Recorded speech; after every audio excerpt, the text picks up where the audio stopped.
स्वागत है और खबर उत्तराखंड के साथ मैं शीतल शर्मा। बुलेटिन की शुरुआत करते हैं इस वक्त की एक बड़ी खबर से और बड़ी खबर चमोली से, जहां पर बीती रात हुई भारी बारिश के बाद कई सड़कें मार्ग जो है वो बाधित हो गए हैं। ये बड़ी खबर आ रही है। ज्योतिर्मठ बलारी मार्ग और बद्रीनाथ राष्ट्रीय राजमार्ग बंद कर दिया गया है। भारी बारिश के चलते विद्युत आपूर्ति 66 केवी और 33 केवी लाइन भी, इस पर भी असर पड़ा है। सड़क खोलने और यातायात सुचारू करने के लिए फिलहाल कामकाज तेजी से हो रहा है। तस्वीरें आप देख रहे होंगे, पिछले कई दिनों से भारी बारिश के चलते कई राज्यों में नुकसान हुआ है। भारी बारिश ने बाढ़ जैसे शक्लें और बाढ़ जैसा रूप हर राज्य में बना के रखा है। बादल फटने की घटनाएं जैसी निकलकर सामने आ रही हैं और उत्तराखंड में भी हालात कुछ ऐसे बने हुए हैं। आप खुद देख सकते हैं तस्वीरों में किस प्रकार से जो रोड कनेक्टिविटी है वो इस भारी बारिश के चलते वहां पर टूट गई है और कई जगहों पर वाहन भी दब गए हैं। फिलहाल ये मार्ग खोलने के लिए वहां पर सुचारू रूप से इस ट्रैफिक को बहाल करने के लिए काम हो रहा है।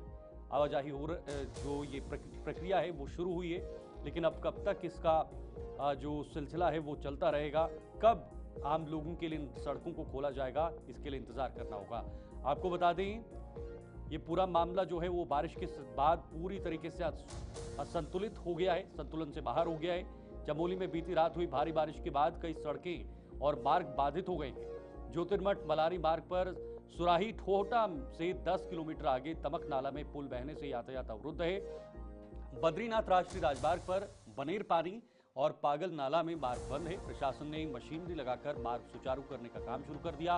66 केवी और पिटकुल लाइन और 33 केवी बिरहई गंगा हाइड्रो जनरेशन लाइन में ब्रेक डाउन के कारण जोशीमठ ब्लॉक में विद्युत प्रभावित है। कमेडा और नंदप्रयाग में सड़क खोलने का कार्य भी जारी है। तो कहीं बिजली का संपर्क कट चुका है तो कहीं सड़कें टूट चुकी हैं, कहीं घर टूट रहे हैं तो कहीं क्लाउड बर्स्ट की वजह से लोगों की जानें जा रही हैं। ये कुदरत का कहर बहुत सालों के बाद इस तरह से देखने को मिल रहा है और न सिर्फ उत्तराखंड बल्कि उत्तराखंड के साथ साथ जम्मू कश्मीर में भी और हिमाचल प्रदेश में भी और साथ ही साथ उत्तर प्रदेश राजधानी दिल्ली में भी हाल कुछ ऐसे ही हैं, जहां पर बाढ़ और वहां पर पानी का जमाव जिस वजह से कई घर डूबे हुए और कई लोगों की जानें भी गई हैं। अब बात करेंगे उत्तरकाशी की, जहां पर यमुना नदी का जलस्तर खतरनाक रूप से बढ़ गया है और विकराल रूप इस यमुना ने ले लिया है। मोटर ब्रिज पर पेड़ फंसे और पानी ब्रिज से बह रहा है। ये बड़ी जानकारी है। कालिंदी होटल की दूसरी मंजिल तक पानी पहुंचा। लोगों को सुरक्षित स्थानों पर जाने की चेतावनी भी जारी कर दी है। अलर्ट रहने की चेतावनी जारी की है। दरअसल उत्तरकाशी में रात भर हुई भारी बारिश के बाद स्याना चट्टी क्षेत्र में यमुना नदी का जलस्तर खतरनाक रूप से बढ़ गया है और नदी का तेज बहाव अब स्याना चट्टी बस्ती के लिए बड़ा खतरा बन गया है। मोटर ब्रिज पर पेड़ फंस गए और नदी का पानी ब्रिज के ऊपर से बह रहा है। स्थिति गंभीर हो गई है। यमुना का पानी कालिंदी होटल की दूसरी मंजिल तक पहुंच गया है और पार्किंग क्षेत्र की ओर बढ़ रहा है। प्रशासन ने अलर्ट भी जारी किया है और स्थानीय लोगों को सुरक्षित स्थानों पर जाने की चेतावनी भी जारी किया है।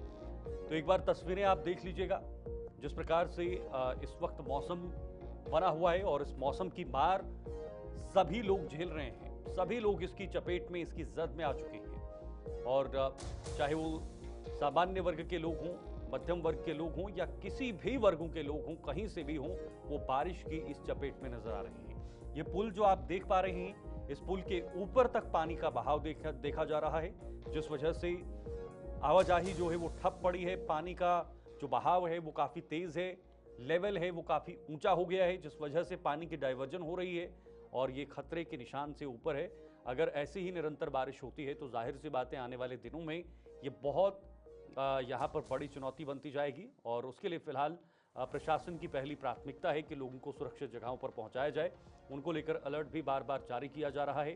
पुलिस भी तत्पर है, प्रशासनिक लोग भी लगातार नजर बनाए हुए हैं और जहां जहां पर कोई घटना घटती है तो वहां पर रेस्क्यू टीमों को पहुंचाया जा रहा है।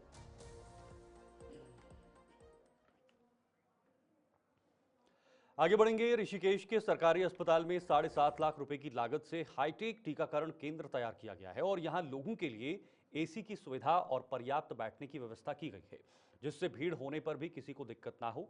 कुछ महीने पहले डीएम सविन बंसल ने अस्पताल का निरीक्षण कर केंद्र की खराब स्थिति पर नाराजगी जताई थी और नया केंद्र बनाने के निर्देश दिए थे। शुक्रवार को विधायक प्रेमचंद अग्रवाल और एसडीएम योगेश मेहरा ने इसका उद्घाटन किया है। अधिकारियों ने जल्द अस्पताल में डॉक्टरों और अन्य सुविधाओं की कमी पूरी करने का आश्वासन दिया है। देखिए, आप जानते हैं पिछली बार भी यहाँ पे ये केंद्र था, लेकिन उससे और मॉडिफाई करके लगभग 7.5 लाख रुपए से उसको यहाँ पे बढ़िया ढंग से बनाया गया है, जिसमें फर्श का काम बहुत बढ़िया हुआ है, जिसमें तीन तीन एसी लगे हैं, सीटिंग अरेंजमेंट बहुत अच्छा हुआ है, और उसके साथ साथ सुविधाओं का भी एक, जैसे कभी कभी हमें अभाव सा लगता था, तो उसमें वो सुविधाएँ मिलेंगी। और मुझे अच्छा लगता है कि यहीं पे बैठ के मैंने अपने जो यहाँ पे डॉक्टर्स की कमी थी या अन्य चीज़ों की कमी थी, उसके लिए मैंने यहाँ से ही सचिव चिकित्सा को भी बात की है, डीएम साहब से भी बात की है, और मैं उम्मीद कर रहा हूँ कि वो चिकित्सक और अन्य जो सुविधाएँ हैं उनको और बढ़ेंगी। मैं इसके लिए अपने सरकार का धन्यवाद कर रहा हूँ, क्योंकि आप देखते हैं लगातार जिस प्रकार से यहाँ पहले से डॉक्टर्स की कमी थी, अनेकों बार जब हम प्रयास करते तो वो कमियाँ पूरी हुई, बाकी जो बचेगी उसके लिए भी हम प्रयास करेंगे। देहरादून नगर निगम भी की नगर आयुक्त नमामि बंसल ने शहर में सफाई व्यवस्था का निरीक्षण किया है। उन्होंने बताया कि ट्रैक्टर ट्रॉलियों के माध्यम से कचरा विभिन्न कलेक्शन पॉइंट से डिस्पोजल सेंटर तक पहुंचाया जा रहा है। ट्रॉलियों की संख्या बढ़ाकर कचरा निस्तारण की क्षमता बढ़ाई गई है। निरीक्षण के दौरान खुले में कचरा न पड़े, इसके निर्देश भी दिए गए हैं। नगर आयुक्त ने कहा है कि कमर्शियल एरिया और भीड़ भाड़ वाले क्षेत्रों में स्वच्छता सुनिश्चित की जाएगी। नियमों का उल्लंघन पाए जाने पर नगर निगम की ओर से सख्त कार्रवाई की जाएगी।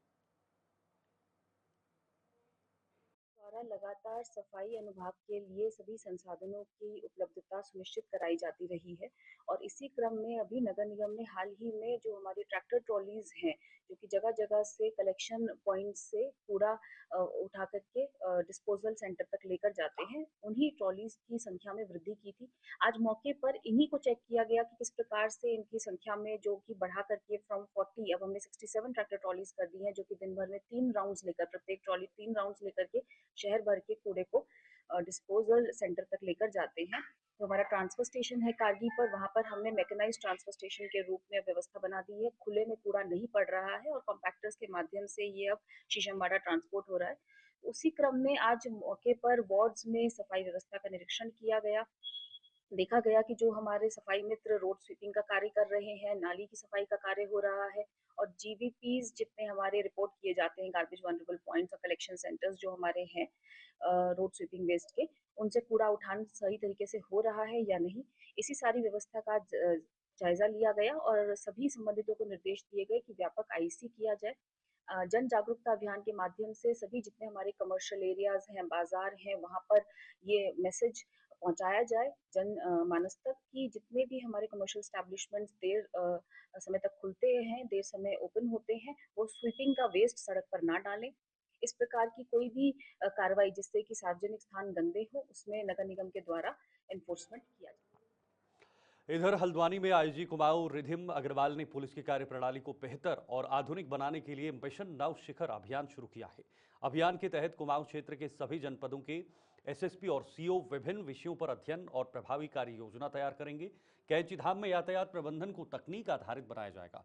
ब्लैक स्पॉट की पहचान कर सड़क हादसों को रोका जाएगा। गंभीर अपराधों में फॉरेंसिक की भूमिका बढ़ाई जाएगी और साइबर अपराध, डिजिटल धोखाधड़ी पर विशेष निगरानी रखी जाएगी। अभियान का उद्देश्य पुलिस कार्यशैली को सुदृढ़ और प्रभावी बनाना है। हमने अभी कुमाऊं परिक्षेत्र में मिशन नव शिखर नई ऊंचाइयों की ओर ये प्रारंभ किया है। इसका मेन मकसद यही है कि जो ग्राउंड में हमारे कर्मचारी समस्याएं फील कर रहे हैं, अलग अलग इश्यूज, अलग अलग क्राइम्स को लेकर, वो हमारे तक पहुंचे, हम उसके समाधान के लिए कुछ पॉलिसीज, कुछ रेगुलेशंस बना सकें। इसीलिए हमने कुछ ऐसे टॉपिक सिलेक्ट किए जो बेसिक पुलिसिंग से संबंधित हैं, चाहे वो हमारे नैनीताल जनपद के लिए कैंची मेला की व्यवस्थाएं हो, उससे संबंधित कार्य योजना। उधम सिंह नगर को हमने सड़क दुर्घटनाओं से संबंधित एक कार्य योजना बनाने के लिए कहा है। वैसे ही भारत सरकार ने, स्टेट गवर्नमेंट ने समय समय पर अलग अलग पोर्टल्स बनाए हैं। टेक्नोलॉजिकल इनोवेशंस हुई हैं, एडवांसमेंट्स हुई हैं, परंतु क्या हमारे कर्मचारी उसके साथ कोप अप कर पा रहे हैं? क्या वो उसकी जो ऑब्जेक्टिव है उसको पूरा कर पा रहे हैं? हमारे नए आपराधिक कानून आए, उन कानूनों के इम्प्लीमेंटेशन में क्या क्या व्यावहारिक समस्याएं आ रही हैं, क्या कोऑर्डिनेशन की अन्य विभागों के साथ समस्याएं आ रही हैं।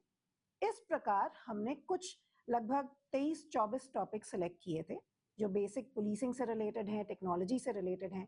हमारी रेंज में जितने हमारे राजपत्रित अधिकारी हैं, सीओज एंड अबव, उन सबको एक एक टॉपिक दिया गया है जिस पर वो पूरी रेंज का डेटा संकलन करते हुए एक पॉलिसी में क्या चेंजेस आने चाहिए, क्या हम प्रैक्टिकली चेंजेस कर सकते हैं, उसके संबंध में अपने सुझाव हमें उपलब्ध कराएं। आगे बढ़ेंगे। कुमाऊं की कुलदेवी मां नंदा सुनंदा अपने मायके कुमाऊं पहुंच गई है और नैनीताल के मां नैना देवी मंदिर में प्राण प्रतिष्ठा के बाद मां नंदा सुनंदा की प्रतिमाओं को भक्तों के दर्शनों के लिए खोल दिया गया है। सुबह से श्रद्धालुओं की भारी भीड़ मंदिर में जुटी है। मां नंदा सुनंदा को कुमाऊं में कुलदेवी के रूप में जाना जाता है। अगले 4 दिनों तक भक्त उपासना करेंगे और 5 सितंबर को भव्य ढोला ब्राह्मण के बाद मां नंदा सुनंदा को उनके ससुराल के लिए विदा किया जाएगा। मुझे बहुत आस्था है। मतलब मैं 12 बजे से वेट कर रही थी, पूरा 12 बजे से मैं वेट करती कि कब जाके पर्दा खुले और मैं माँ को देखूं, मतलब साक्षात उनके दर्शन करूं। ऐसा लग रहा था कि माँ सामने ही बैठी हैं।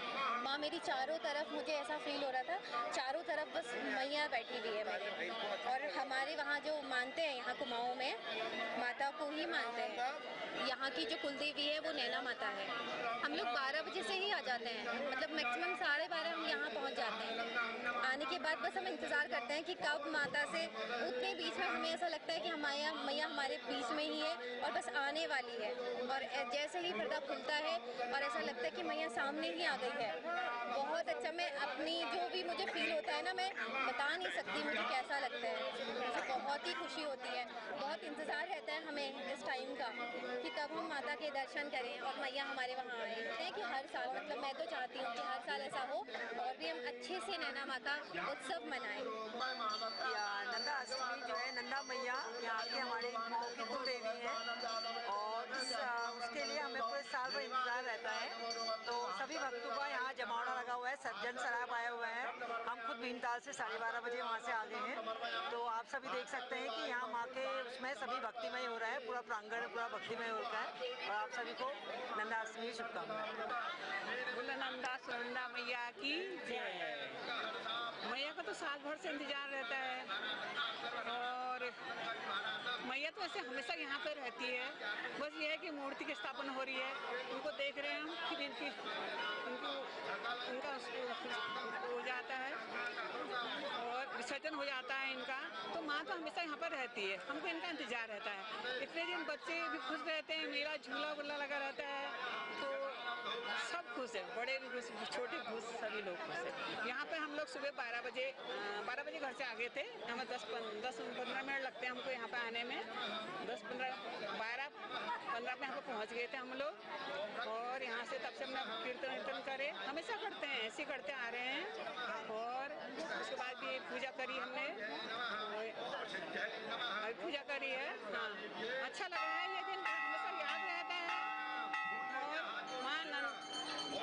यहाँ पे आके हम नंदा सुनंदा मैया से जो भी मांगते हैं वो हमारी मनोकामना पूर्ण करते हैं और हमेशा यहाँ पर आते रहते हैं। हम नैना मैया, नंदा सुनंदा मैया हमेशा यहाँ पर हैं, ये सबकी मनोकामना पूर्ण करते हैं। माया जगदम्बा नंदा सुनंदा की आज प्राण प्रतिष्ठा प्रातः काल 2:15 बजे से प्रारंभ हो गई थी और यहाँ पर 4:30 बजे पूरी हुई।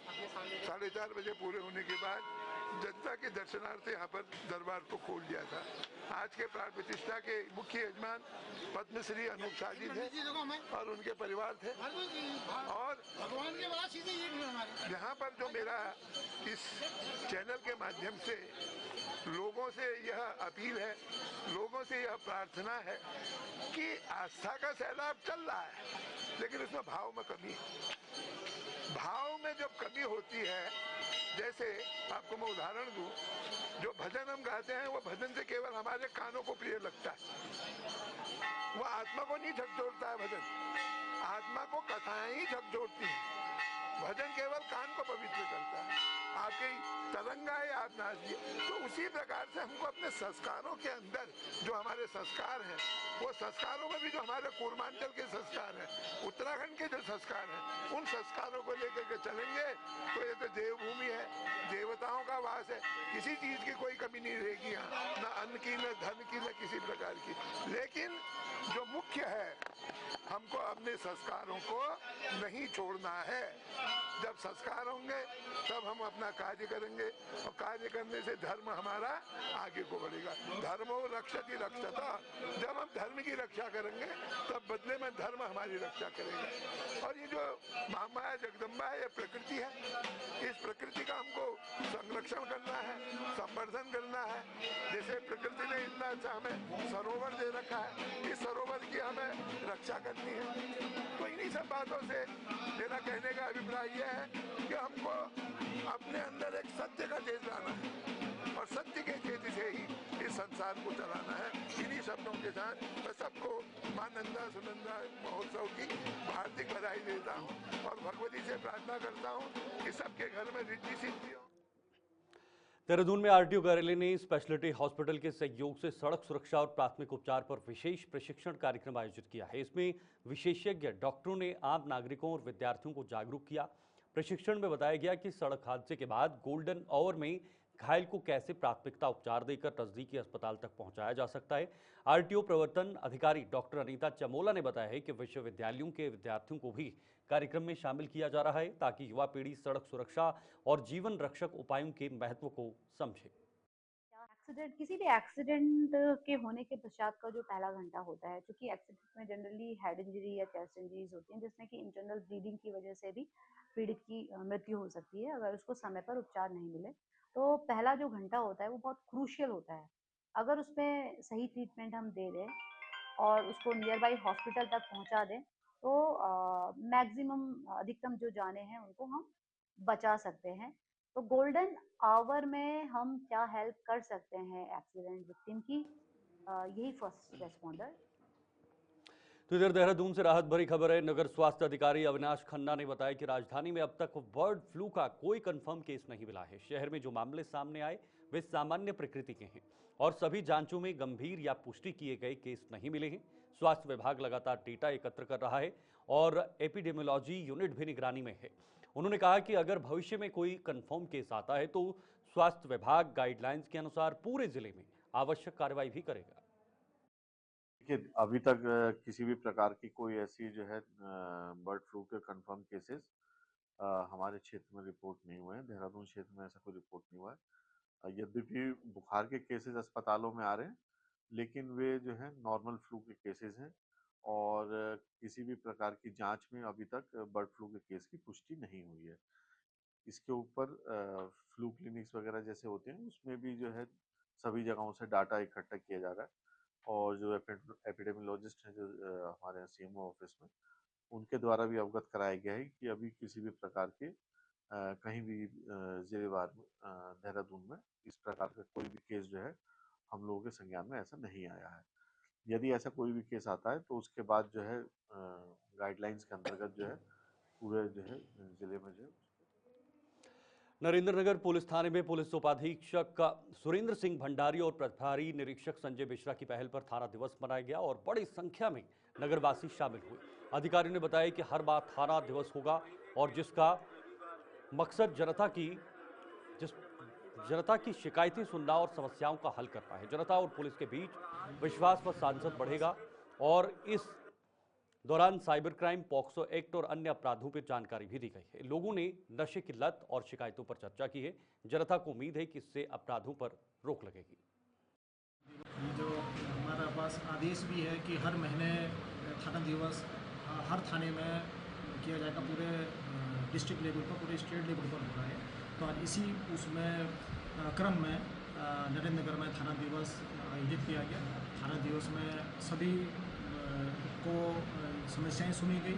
इसमें पूरे थाना क्षेत्र से लोगों को पहले ही बताया गया था, थाना स्तर से बताया गया था, तो काफ़ी लोग इसमें शामिल रहे। और थाना दिवस में जो शिकायतें हमारे पास आई ट्रैफिक से रिलेटेड या वेरिफिकेशन से रिलेटेड या कि बच्चों से जो नशे के उसमें जा रहे हैं तो उससे रिलेटेड, तो हमें सारे नोट करी हैं और इसमें तत्काल सबका निराकरण किया जाएगा। थाना अध्यक्ष को निर्देशित किया गया है कि जो समस्याएं हैं उनको तत्काल अभी विकासनगर में जनसंघर्ष मोर्चा अध्यक्ष व जीएनवीएन के पूर्व उपाध्यक्ष रघुनाथ सिंह नेगी ने पत्रकारों से बातचीत में कहा कि जैसे सरकार फर्जी बाबाओं के खिलाफ ऑपरेशन कालनेमी चला रही है, वैसे ही भ्रष्ट मंत्रियों, विधायकों और अधिकारियों पर ऑपरेशन भस्मासुर चलाया जाए। नेगी ने आरोप लगाया है कि इन भ्रष्टों ने पिछले 15-20 सालों में अवैध वसूली से जनता के हजारों करोड़ लूटे और विशाल साम्राज्य खड़े किए हैं। उन्होंने सवाल उठाए कि जो कभी साधारण जीवन जीते थे, आज अरबों खरबों की संपत्ति के मालिक कैसे बने। मोर्चा ने मांग की है कि इनकी गहन जांच होनी चाहिए। निश्चित तौर पे जो प्रदेश के हालात हैं और जिस तरह से नेताओं ने, विधायकों ने और ये तमाम मंत्री हैं चाहे अधिकारी हो, इस प्रदेश को लूटने का काम किया है, उनके खिलाफ एक ऑपरेशन चलाना बहुत जरूरी है। और अभी आपने कुछ दिन पहले देखा होगा, सरकार ने ऑपरेशन कालनेमी चलाया था। जो तमाम फर्जी बाबा, साधु थे, झोला छाप इस तरह के लोग थे, उनकी धरपकड़ के लिए जो व्यापक स्तर पर अभियान चलाया गया, उसी तर्ज पे ऑपरेशन भस्मासुर चलना चाहिए। इनको भस्म करने की जरूरत है। जो नेता, विधायक हो चाहे मंत्री हो, जो 15-20 साल पहले दाने दाने को मोहताज थे, दर दर की ठोकरें वो खा रहे थे, आज सैकड़ों करोड़ रुपए के जो साम्राज्य इन्होंने स्थापित कर दिए, 1,000 से ज्यादा करोड़ के जो इन्होंने अपने आर्थिक साम्राज्य कर दिए, वो कहाँ से आए? वो सिर्फ और सिर्फ सुविधा शुल्क, अवैध उगाही करके जो तमाम इस प्रदेश को लूटने का काम किया, इन तमाम लोगों से काम के नाम पर जो उन्होंने लूटा है, तमाम ये रेत, बजरी, शराब, अवैध काम, तमाम उन चीजों से जो इन्होंने कमाई की है, इसके खिलाफ बहुत सघन एक तरह से ऑपरेशन भस्मासुर चाहिए। इनको आज भस्म करने की जरूरत है। प्रदेश की जनता तिल तिल करके मर रही है, आज अपने रोजगार को लेकर के परेशान है, बहुत ज्यादा जनता परेशान है। कई ऐसे हैं जो आज अगर हम उसका आकलन करें तो बच्चों की फीस नहीं दी जा रही है माँ बाप पिता में। लेकिन ये जो दुष्ट है, जो ये निकम्मे हैं, जो ये जालसाज हैं, जिन्होंने जालसाजी करके तमाम लोगों को लूट करके सैकड़ों करोड़ रुपए की जो संपत्ति अर्जित की है, हमारा सरकार से भी यही आग्रह है कि इनके खिलाफ भी ऑपरेशन भस्मासुर चलाए। और राजभवन को भी इस मामले में संज्ञान लेना चाहिए कि आखिर ये पैसा कहाँ से आया, कहाँ से ये इन लोगों ने इतनी बड़ी कमाई की। आज कहीं भी चले जाओ, इनके अगर दुर्गों के नाम, इनके जो रिश्तेदार हैं, तमाम अवैध संपत्ति, हर काले कारोबार में इनका पत्ती है। तो ऐसों को नेस्तनाबूद करना बहुत जरूरी है, इनको भस्म करना बहुत जरूरी है, जिससे एक स्वस्थ लोकतंत्र की स्थापना प्रदेश में और आम जनता जो है, जो परेशान है, उसको। तो वहीं रुड़की के नारसन ब्लॉक के गांव उद्दालेड़ी निवासी धीरेन्द्र सिंह राणा ने ग्राम प्रधान पति पर गंभीर आरोप लगाए हैं और उनका कहना है कि वर्ष 2023 और 24 में सड़क निर्माण कराने के नाम पर ब्लॉक अधिकारियों के साथ मिलकर लाखों रुपए निकाले गए। सूचना के अधिकार में पूछे जाने पर हाल ही में 2 चक रोड पर केवल पत्थर डलवा दिए गए ताकि कागजों में सड़क निर्माण दिखाया जा सके। राणा और ग्रामीणों ने उच्च अधिकारियों से शिकायत भी की है, लेकिन अब तक कोई कार्रवाई नहीं हुई। ग्रामीणों का यह भी आरोप है कि ब्लॉक अधिकारी भी संदेह के घेरे में है। जोन से रोड बन रही है, इसका 23-24 में पैसा आ चुका और उस पर पत्थर का काम अब चालू कर रहा है। ऐसा क्या कारण? ऐसा वही प्रधान है, भ्रष्टाचारी कर रहा है अपना, और क्या करना। आपने इसकी शिकायत कहीं पे? इसकी शिकायत करी हुई पहले, फिर शिकायत के बाद अब काम चालू कर रहा है। ये वीडियो वगैरह सब बनकर जा चुकी, अधिकारी जांच करके ले जा चुके, तो अब कार्रवाई इस पर क्यों हो रही? प्रधान पर कार्रवाई क्यों नहीं हो रही? रास्ते पर कार्रवाई क्यों हो रही? तो अभी आप क्या चाहते हैं? हम प्रधान पर कार्रवाई चाहते हैं, इसकी जांच हो, प्रधान की कार्रवाई हो प्रधान पर। जब इसका पैसा निकल चुका रास्ता, उस टाइम क्यों नहीं बना? रास्ता क्यों बनना है? ये एक शिकायत हमने करी थी जिसमें 14 तारीख में 7वें महीने में, उसमें 6 तारीख में जांच के लिए भी आई थी टीम और उसमें वो जांच करके ले गए थे, लेकिन अभी कोई रिपोर्ट नहीं आई उसमें। उधर और चक्रोड थी, उनके लिए भी शिकायत करी थी, उसमें भी पहले पैसा खा लिया गया, मतलब मस्ट्रोल निकाल लिए गए और बाद में काम करवाया जा रहा था वहाँ पे। तो और आज ये है, मैंने एक 18 तारीख में सूचना के अधिकार में मांगा था, वो देहरादून मैंने डाली थी। हरिद्वार में रेडी पटरी के लघु व्यापारियों को व्यवस्थित करने के लिए नगर निगम प्रशासन सक्रिय हो गया है और जिलाधिकारी मयूर दीक्षित, नगर आयुक्त नंदन कुमार के संयुक्त निर्देशन में वरिष्ठ नगर स्वास्थ्य अधिकारी गंभीर सिंह तालियान ने फेरी समिति के सदस्यों के साथ रोड़ी, बेलवाला, ललतारो पुल, पंतदी पार्किंग, भीमगोड़ा, खड़खड़ी, भूपतवाला और सप्तऋषि सहित कई वेडिंग जोन का निरीक्षण किया है। व्यापारियों को मंगलवार तक अपने परिचय पत्र और जरूरी दस्तावेज नगर निगम में जमा करने के आदेश दिए। अधिकारियों ने कहा कि पंजीकृत स्ट्रीट वेंडर्स को चिन्हित वेडिंग जोन में ही व्यवस्थित किया जाएगा। देखिए, पूर्व के हमारे लगभग 15 वेंडिंग जोन चिन्हित हैं, जिसमें 3 वेंडिंग जोन कैंसिल कर दिए गए हैं और 12 वेंडिंग जोन अभी वर्तमान में हैं, जिसमें 3 वेंडिंग जोन हमारे विकसित हो चुके हैं। और नगर निगम के अंदर 2545 लोगों का पंजीकरण हो रखा है और प्राथमिकता के आधार पर उत्तराखंड नगरीय फेरी नीति नियमावली के नियम अनुसार 2545 लोग जो पंजीकृत है नगर निगम में, पहले उनको समाहित करना है और अभी लगभग 200 लोगों को उसमें से रोजगार दिया जा चुका है। तो 2000 लोगों की अभी लिस्ट है।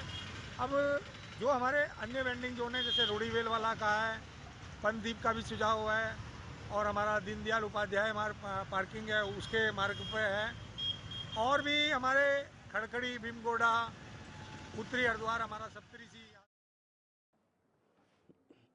चलिए, खबर उत्तराखंड में अभी के लिए फिलहाल इतना ही, लेकिन देश दुनिया और जम्मू कश्मीर की खबरों के लिए आप बने रहिए गुलिस्तान न्यूज़ के साथ। मुझे दीजिए इजाज़त, नमस्कार।